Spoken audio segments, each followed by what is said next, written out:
Good morning student. आज के lecture में हमको पढ़ना है कंपोनेंट्स ऑफ ब्लड। जैसे कि लास्ट लेक्चर में हमने पढ़ा था ब्लड के बारे में, अब फर्दर हम लोग को पढ़ना है कि ब्लड में कौन कौन से कंपोनेंट्स होते हैं।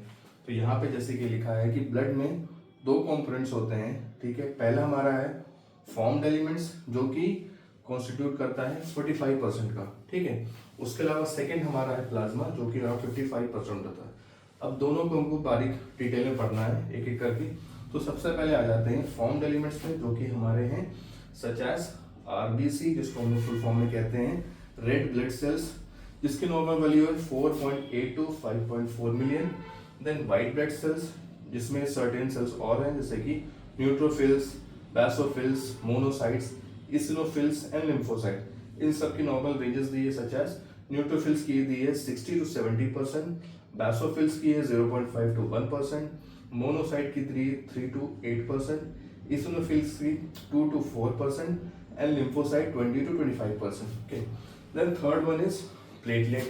प्लेटलेट की नॉर्मल रेंज होती है 1.5 to 4.5 लाख पर CU/mm। ओके, देन सेकेंड हमारा जो कंपोनेंट है वो है प्लाज्मा। प्लाज्मा में क्या क्या चीजें हैं? Protein, water, solutes, electrolytes, nutrients, gases, regulatory substances and waste products. Okay, तो जो प्रोटीन हमारा है वो अराउंड 7% होता है।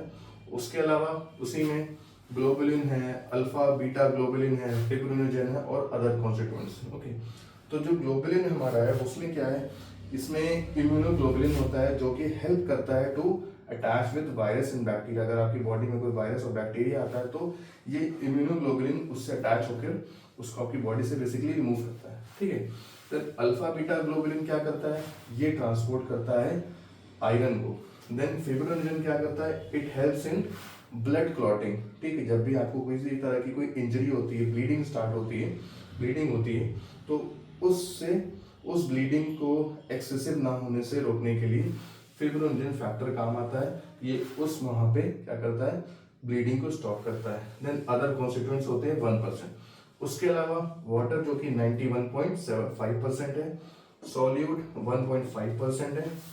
इलेक्ट्रोलाइट्स हमारे दो तरह के होते हैं, positive charge and negative charge.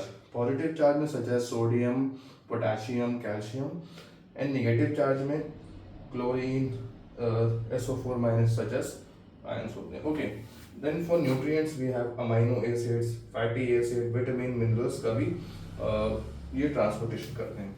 उसके अलावा गैसेस में ऑक्सीडेशन होता है, pH मेंटेनेंस होता है एंड N2 जैसे गैसेस का भी एक्सचेंज होता है। Okay, then regulatory substances such as enzymes, hormones and vitamins भी। फॉर वेस्ट प्रोडक्ट्स में क्या क्या होता है, urea, uric acid, creatinine and bilirubin. Okay, so ये था हमारा कंपोनेंट्स ऑफ ब्लड। कौन कौन से दो कंपोनेंट्स हैं, formed elements and plasma. Formed element में क्या कहते हैं, RBC, WBC, प्लेटलेट्स। प्लाज्मा में protein, water, solutes, electrolytes, nutrients, gases, regulatory substances and waste products.